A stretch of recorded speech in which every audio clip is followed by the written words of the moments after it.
오늘 우리에게 주시는 하나님의 말씀은 요한복음 13장 34절부터 35절, 요한복음 13장 34절부터 35절, 그리고 14장 26절입니다. 찾으셨으면 우리 세 절인데 앞에 두 절은 한 절씩 교독하고 마지막 한 절은 합독하도록 하겠습니다. 읽겠습니다. 새 계명을 너희에게 주노니 서로 사랑하라. 내가 너희를 사랑한 것 같이 너희도 서로 사랑하라. 너희가 서로 사랑하면 이로써 모든 사람이 너희가 내 제자인 줄 알리라. 함께 읽겠습니다. 보혜사 곧 아버지께서 내 이름으로 보내실 성령 그가 너희에게 모든 것을 가르치고 내가 너희에게 말한 모든 것을 생각나게 하리라. 아멘. 네, 안녕하세요. 네. 오늘도 예배 자리에 나오신 여러분을 진심으로 환영합니다. 이제 학생들은 시험이 다 끝났죠? 네, 설마 아직도 하는 학교는 없을 거라고 믿습니다. 네, 이제 방학을 좀 시작을 했을 텐데 여러분 이번 학기 참 좀 새삼스럽지만 고생하셨다는 말씀을 좀 드리면서 시작을 하고 싶습니다. 특히 이제 우리 중에 공육 동기들은 대학교 들어와서 처음으로 학기를 보낸 거잖아요. 좀 어땠는지 모르겠어요. 네, 좀 쉽지 않은 것도 있었을 텐데, 네, 저도 예전에 언제적인지 기억이 잘 안 나는데 그 대학교 들어가서 맨 처음 학기가 제일 정신이 좀 없었던 것 같습니다. 어쨌거나 각자 어떤 시간을 보냈든 잘 헤쳐나가고 와줘서 너무너무 감사합니다. 여러분, 이렇게 새 학기가 되면은 우리한테 여러 가지 고민들이 찾아옵니다. 그 중에서 여러분 여러 가지 카테고리가들이 있을 것 같은데 제일 고민되는 게 있다면 어떤 걸까요? 사람마다 다르겠지만 보통은 인간관계를 많이 꼽는 것 같습니다. 물론 이제 사람마다 차이는 있겠지만 시험은 열심히 공부를 하면은 그래도 어떻게든 패스라도 할 수 있는데 인간관계는 꼭 그렇지는 않은 것 같아요. 약간 답이 없을 때가 너무나도 많은 것 같고요. 내가 노력한다고 해서 내 마음대로 그게 그렇게 풀리나요? 그렇지 않을 때가 너무 많죠. 그래서 요즘 사람들은 인간관계라는 거에 있어서 굉장히 좀 피곤하게 여기는 경향이 있는 것 같습니다. 최근에 유행하는 말 중에 자발적 아웃사이더, 자발적 아싸라는 말이 있습니다.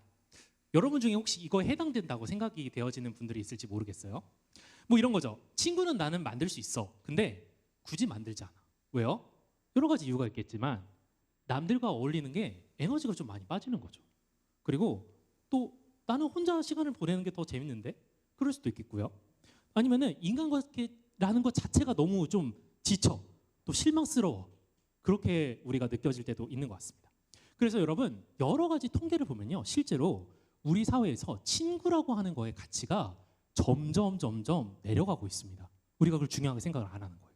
그래서 이렇게도 얘기를 합니다. 이제는 혼자가 더 편한 시대가 왔다. 공감을 하시는지 모르겠습니다. 하지만 여러분 정말 친구 없이 혼자서 살 수 있는 사람이 있을까요? 네, 여러분 이 영화 보셨는지 모르겠는데 이 캐스트 어웨이라는 영화입니다.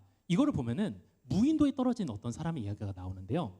여기서 주인공을 제일 괴롭히는 건 배고픔이 아니고요, 두려움도 아니고요, 외로움입니다.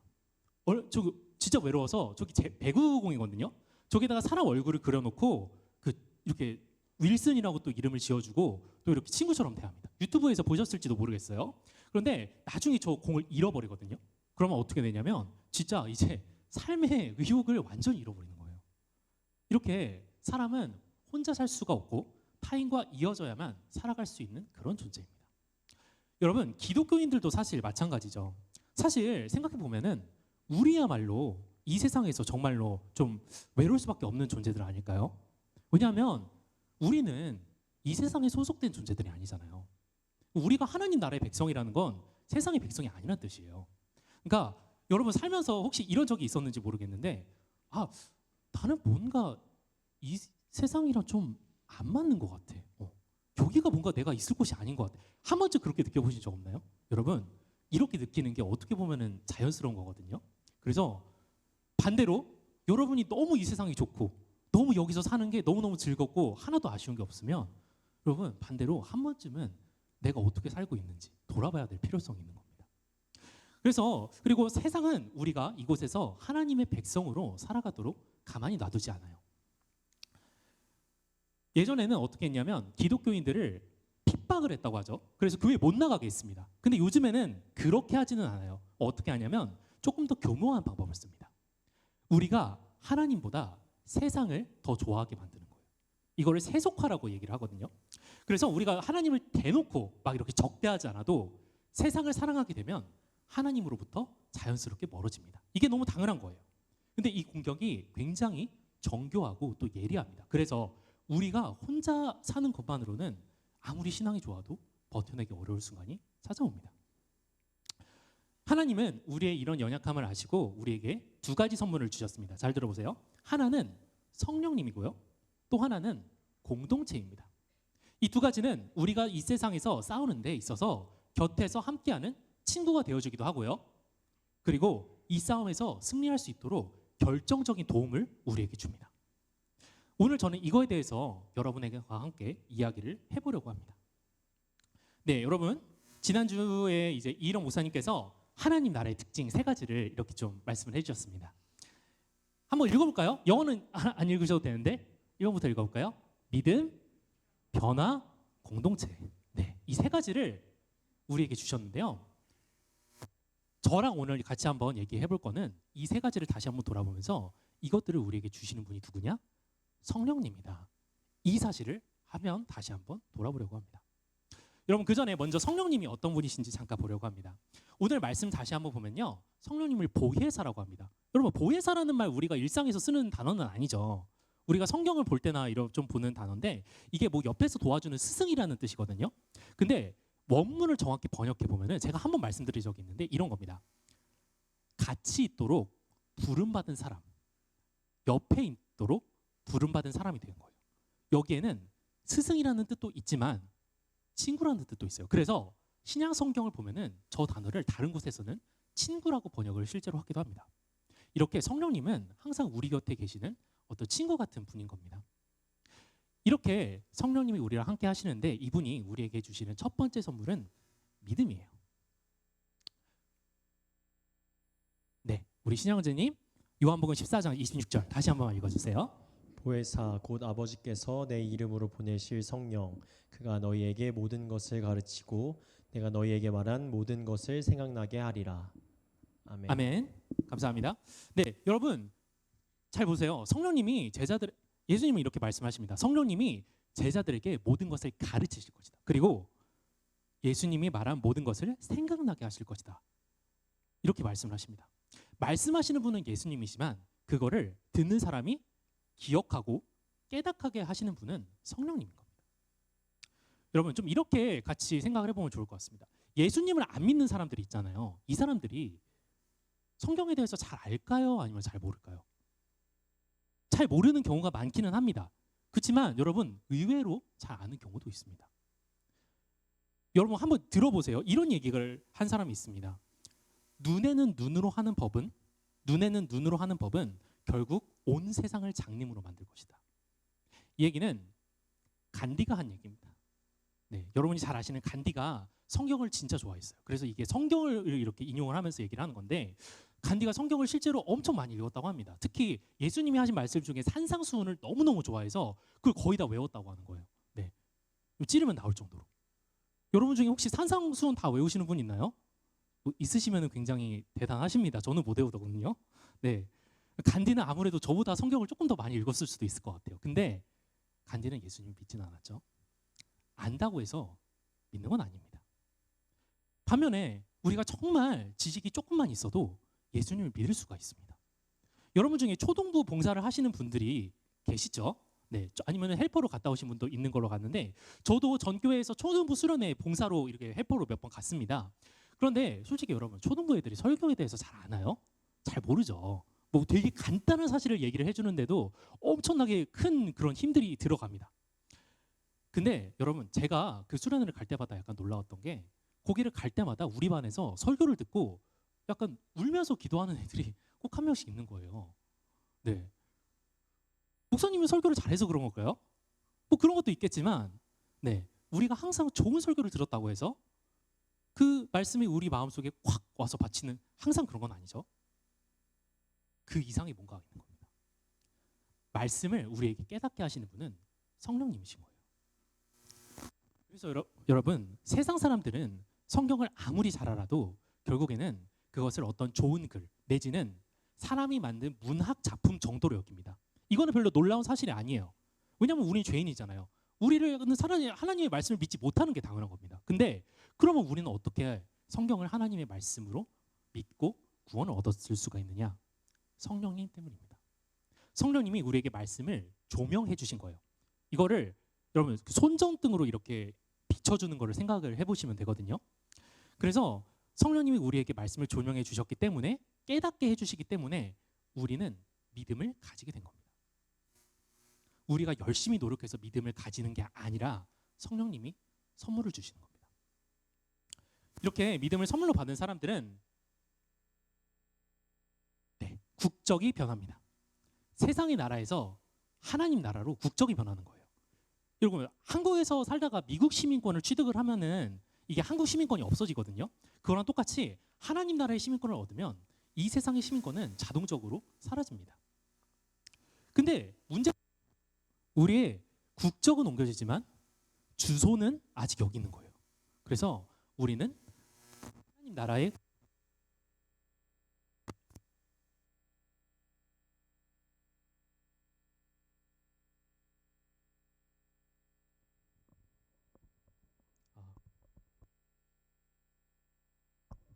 하나님 나라의 국적을 가진 이방인으로서 이 땅을 살아갑니다. 그러면 이곳에서 어떤 일들이 일어나느냐?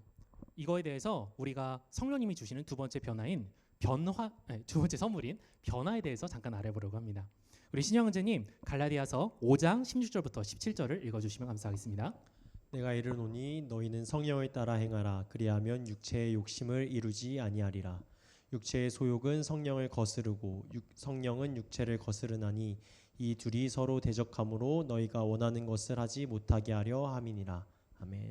아멘. 네, 감사합니다. 여러분, 이제 우리가 당연하지만 이 세상을 그래서 우리는 살아가는 게 쉽지가 않습니다. 핍박을 받을 때도 있고요. 억울한 순간들을 겪을 때도 있어요.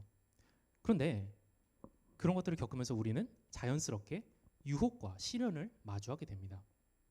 바울은 이거를 오늘 말씀 속에서 육체의 소욕을 따르는 걸로 얘기를 하고 있어요. 우리는 하나님의 백성인데 세상적인 욕심을 따라서 살고 싶어 한다는 거죠. 이번 주 금요일에 한교사 목사님이 이런 얘기를 해주셨거든요. 여기서 바울이 몸이 나쁘다고 얘기를 하는 거냐? 그건 아니다. 그건 아닌데 무슨 말씀을 하시는 거냐? 몸이 나쁜 건 아니지만 몸이 우리에게 죄가 들어오는 통로가 될 때가 있다. 네, 그 얘기를 해주시는 거. 그렇죠. 우리가 죄를 짓게 되는 그 원인을 잘 생각을 해보면 육체랑 관련된 것들이 굉장히 많아요. 네. 그래서 육체의 소욕을 따르지 말라라고 얘기를 하고 있는 거고요. 여러분, 근데 이런 유혹이 우리 안에 찾아올 때 우리 안에서 도우시는 분이 바로 성령님입니다. 성령님은 믿음을 주셨지만 그러고 떠나시는 게 아니라 우리 안에서 계속 있으시면서 우리를 도와주시는 분입니다. 그래서 오늘 말씀을 보면은 바울이 뭐라고 말하죠? 우리는 육체의 소욕을 따라서 살고 싶어 한다고 얘기를 해요. 그게 우리가 원하는 거라고 합니다. 근데 성령님은 우리가 그렇게 살지 못하도록 막아주신다는 겁니다. 우리 마음을 붙잡으셔서 우리가 유혹이 찾아올 때 휩쓸려가지 않도록 잡아주시는 겁니다. 이렇게 우리가 성령을 따라갈 때 우리는 하나님이 싫어하시는 그런 더러운 것들을 버리고 하나님이 기뻐하시는 아름다운 백성의 모습으로 성장해 갈 수 있습니다. 여러분, 세상에서 혹시 제일 훌륭한 선생님이 누구라고 생각을 하십니까? 제가 순위를 찾아봤는데 이런 사람들이 나옵니다. 소크라테스, 공자, 퇴계 이황, 예수님도 있어요. 이런 엄청난 분들이 계시는데 이 중에서 평범한 사람인데 이 순위에서 절대 안 빠지는 분이 있습니다. 네, 헬렌 켈러 아시죠? 위니전에서 봤던 헬렌 켈러의 가정교사 썰리번 선생님이에요. 이분이 이제 우리 공호 동기들 21살인데 21살 때 7살이던 헬렌 켈러를 만나서 50년 동안이나 같이 있었다고 해요. 죽기 직전까지 같이 있었다고 합니다. 인생을 함께한 거죠. 근데 여러분, 이게 둘의 이야기를 그린 영화입니다. 미라클 워커라는 영화인데 우리가 이거를 보면은 우리는 유인전에서 굉장히 고상한 그림들을 보지만 이거를 보면은 굉장히 실제적이고 전투적인 그런 교육의 형자들이 나타납니다. 저게 뭐 하는 장면이냐면요. 저기 싸우는 장면입니다. 말로 싸우는 게 아니고요. 진짜 치고받고 싸웁니다. 10분 동안 치고받고 싸웁니다. 근데 이게 실제로 저랬다고 해요. 네. 왜 그럴까? 이런 거죠. 헬렌 켈러는 어릴 때부터 듣지도 못하고 보지도 못하고 그랬잖아요. 그러면은 얘한테 뭘 가르치는 게 얼마나 어렵겠어요. 부모님이 사실상 교육을 포기를 하셨는데 근데 설리번 선생님이 와가지고 이렇게 선언을 한 겁니다. 제가 있는 한 이 아이는 더 이상 식탁에서 손으로 음식을 집어먹지 못하게 할 겁니다. 그래서 숟가락으로, 잘 보면 숟가락을 들고 있거든요. 숟가락으로 음식을 먹이려고 10분 동안 싸우는 거예요. 그래서 결국에는 억지로 이 숟가락으로 음식을 먹인 다음에 손에 잘했어라고 써줍니다.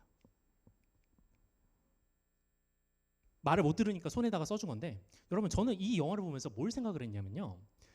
설리번 선생님의 분투도 정말 대단하지만 우리 안에 뿌리 박힌 어떤 죄의 습성들이라는 걸 바꾸는 게 생각보다 어렵구나라는 걸 깨달았습니다. 바울이 말하는 것처럼 우리의 육체는 항상 죄를 짓고 싶어 합니다. 그런데 성령은 우리 안에서 육체를 거슬러서 죄를 짓지 못하게 막으시는 것입니다. 이런 갈등이 찾아올 때 바울은 성령을 따르라고 말을 합니다. 이거는 이런 거예요. 우리 안에 육체를 통해서 또 오지만 또 생각을 통해서도 죄가 많이 들어오잖아요. 이럴 때 그 생각을 내면화시키지 말라는 거예요. 이 생각이 스쳐 지나갈 때 스쳐 지나가는 게 죄가 되진 않습니다. 근데 이걸 잡고 내 마음에 받아들이기 시작하면 이건 죄가 됩니다. 그래서 그렇게 하지 말라. 그렇게 하지 않을 때 우리는 하나님의 백성답게 이 땅에서 자라나갈 수 있다라는 겁니다.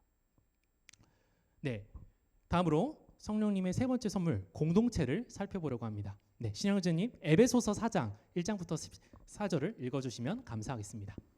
그러므로 주 안에 갇힌 내가 너희에게 권하노니 너희가 부르심을 받은 일에 합당하게 행하여 모든 겸손과 온유로 하고 오래 참음으로 사랑 가운데서 서로 용납하고. 아멘. 아멘. 여러분 부르심에 죄송합니다. 하나가 더 있는데 네, 여기까지 읽어주세요. 네. 평안에 매는 줄로 성령이 하나가 되게 하신 것을 힘써 지키라. 몸이 하나요 성령도 한 분이시니 이와 같이 너희가 부르심의 한 소망 안에서 부르심을 받았느니라. 감사합니다. 네. 여러분 부르심을 받은 일에 합당하게 살라는 얘기는 그런 거죠. 우리가 하나님의 백성으로 부르심을 받았으니까 하나님 백성답게 살라는 거예요. 근데 어떻게 하면 그렇게 살 수 있느냐? 모든 겸손과 온유로 하고, 네, 겸손하고 온유하고 또 사랑을 해서 오래 참고 용납하고 평안의 매는 줄로 성령이 하나 되게 하신 것을 지키라고 얘기합니다. 성령이 우리를 하나 되게 하셨다는 거예요. 왜 하나 되게 하셨을까요? 왜냐하면 아까 처음에 얘기를 했듯이 우리한테는 공동체가 너무 필요하기 때문입니다. 여러분 우리한테 교회가 없다고 생각을 해보세요. 하나님 나라 백성들끼리 이렇게 모여서 교제를 하고 서로 이렇게 돕고 이곳에서 하나님 나라를 누리는 즐거움이 없다면 우리는 이 세상을 살아갈 때 깊은 외로움에 빠질 것입니다. 그래서 하나님은 사람이 혼자 사는 것을 좋지 아니하다라고 말씀하시고 우리에게 공동체를 주셨습니다. 그래서 성령님은 믿음의 선물을 받고 영적인 싸움을 싸우고 살아가는 이들을 이 공동체인 교회로 초대를 하시는 겁니다. 그러면 여기서 우리는 뭐를 해야 될까요? 네, 마지막으로 요한복음 13장 34절부터 35절 읽어주시면 감사하겠습니다. 새 계명을 너희에게 주노니 서로 사랑하라. 내가 너희를 사랑한 것 같이 너희도 서로 사랑하라. 너희가 서로 사랑하면 이로써 모든 사람이 너희가 내 제자인 줄 알리라. 아멘. 여러분 예수님이 우리에게 주신 유일한 명령이 바로 이것입니다. 내가 너희를 사랑한 것 같이 너희도 서로 사랑하라. 여러분 그래서 우리가 만약 서로 어떻게 사랑해야 될지 모르겠어요. 그런 생각이 든다면 예수님이 우리를 어떻게 사랑하셨는지 그거를 생각해 보면 됩니다. 예수님의 사랑이 어떤 사랑이었나요? 조건 없는 사랑이었죠. 내가 뭘 가졌기 때문이 아니라 내가 나이기 때문에 사랑하는 거. 우리도 똑같이 형제를 사랑하면 됩니다. 이렇게 우리가 서로 사랑할 때 우리는 세상 가운데 예수님을 드러내는 공동체가 됩니다. 다시 말해서 하나님 나라를 드러내는 거죠. 그래서 우리는 단순히 이방인으로 이 세상을 살아가는 것을 넘어서 하나님이 우리를 통해서 더 위대한 일을 실현하고자 하시는 것을 알아야 합니다. 이 땅에서 하나님 나라를 이루시는 겁니다. 그리고 우리를 보고 더 많은 사람들이 하나님 나라를 소망하고 하나님 나라에 찾아오도록 하시는 것입니다. 이렇게 우리가 하나 되면 우리만을 위한 것이 아니라 바로 하나님 나라를 이루는 수단이자 방법입니다. 여러분, 지난 금요일 집회 때 또 한글산 목사님이 하신 말씀이 있습니다. 기독교가 이제 맨 처음에 그 로마 제국이 있었잖아요. 그때 굉장히 숫자가 적었다. 근데 영향력은 굉장히 컸다. 왜 그랬을까? 그 이유 중에 하나를 잠깐 얘기를 해보려고 하는데요. 여러분, 이게 뭔 사진이냐면 이게 그겁니다. 전염병 사진이에요. 옛날에 로마에 엄청난 전염병이 돌았던 적이 있습니다. 코로나는 사실 상대가 안 됩니다. 왜냐하면 이때 로마 도시가 아니고 전체 제국의 인구 중에서 25%가 죽었습니다. 4분의 1이 죽은 거예요. 근데 모든 사람들이 이때 가족을 버리고 친구들을 버리고 내가 살려고 도망칩니다. 근데 이때 기독교인들이 도망치지 않고 남아서 버려진 사람들을 돌봤던 겁니다. 그러다가 병에 걸려서 자기들도 죽어요. 로마인들이 이거를 봤을 때 아니 이해를 할 수가 없는 거예요. 왜 저러는 거야? 왜 저렇게까지 하는 거야? 우리는 근데 왜 그렇게 했는지 알고 있죠. 예수님께서 그들을 사랑하셨던 것처럼 그들도 형제를 사랑했던 것입니다. 여러분, 이렇게 우리는 이 세상에서 하나님의 백성으로 살아가기 위해서 세 가지 선물을 받았습니다. 첫 번째가 뭐였죠? 믿음, 두 번째는 변화, 세 번째는 공동체. 네. 이 세 가지는 우리의 친구 대신 성령님이 주시는 선물입니다. 우리는 이것들을 통해서 세상의 유혹에 저항할 뿐만 아니라 세상 가운데에서 하나님의 나라를 드러내면서 그렇게 살아갈 수 있습니다. 우리가 서로 사랑할 때 가사처럼 세상은 우리 안에서 하나님 나라를 보는 것입니다. 이제 말씀을 좀 정리하려고 합니다. 여러분, 유튜브나 이거 한 번쯤 여러분 보실 적이 있을 텐데 유튜브나 인스타 보면은 요즘 이런 게 많이 보이더라고요. 네, 이런 거 보신 적 있나요? 가짜 친구의 특징 6가지. 옆에는 또 9가지인데 네. 이게 또 버전이 되게 많아요. 숫자가 다 다릅니다. 네, 12개도 있고요. 20개도 있고요. 야, 어떤 데는 이 질문 하나만 하면은 가짜 친구랑 진짜 친구를 구분할 수 있습니다. 뭐 이런 얘기도 나와 있어요. 진짜 그럴 수 있을까요? 전 잘 모르겠는데 어쨌거나 여러분 주변에도 이런 사람이 있나요? 어쩌면 여러분이 이런 사람은 아닌가요? 저는 조금 찔렸는데 어쨌거나 여기서 강조하는 것들은 대부분 비슷한 것 같아요. 공감이죠. 공감. 내가 슬플 때 슬퍼해주고 내가 기쁠 때 기뻐해주면 그건 진짜 친구고 그게 아니면은 가짜라는 거예요. 여러분, 김창옥 씨라는 분이 이제 유튜브에서 유명한 강사님이신데 이런 말을 했습니다. 아메리칸 인디언들한테 친구라는 말은 뭐냐? 들어보세요. 나의 슬픔을 등에 진 자다. 나의 슬픔을 등에 진 자. 그래서 친구의 기준은 나이가 아니다. 그 사람의 슬픔이나 짐이 보일 때 뭐야, 쟤는 저런 부족함이 있네? 쟤는 저런 것들이 좀 모자라네? 그러면 나는 이거를 좀 다시 한번 생각을 해봐야 되겠어 하면서 한 발짝 물러서면은 그건 친구가 아니라 지인이라는 거예요. 그러면 친구는 뭘까요? 그런 짐들이 보일 때 그 짐을 내가 대신 져주고 싶다는 생각이 들면 그거는 친구라는 겁니다. 의미 있는 말인 것 같아요. 여러분, 우리는 모두 다 이런 친구를 만나고 싶어 합니다. 그런데 우리랑 우리의 마음을 100% 알아주는 그런 친구가 이 세상에서 찾을 수 있을까요? 그럴 수 없죠. 반대로 제가 말씀드렸던 것처럼 우리도 결국에는 그런 친구가 되어줄 수는 없는 것 같습니다. 여러분은 여기 나와 있는 것처럼 친구가 필요할 때만 그 친구한테 연락을 했던 적 없나요? 친구가 잘 될 때 정말 1%도 여러분 마음속에 질투하는 마음이 없었나요? 매 순간 친구의 어떤 슬픔이 나의 슬픔이 되었고 또 친구의 기쁨이 나의 기쁨이 되었나요? 매 순간 그렇지는 않았을 수도 있을 것 같습니다. 여러분, 하나님과 우리의 관계도 마찬가지입니다.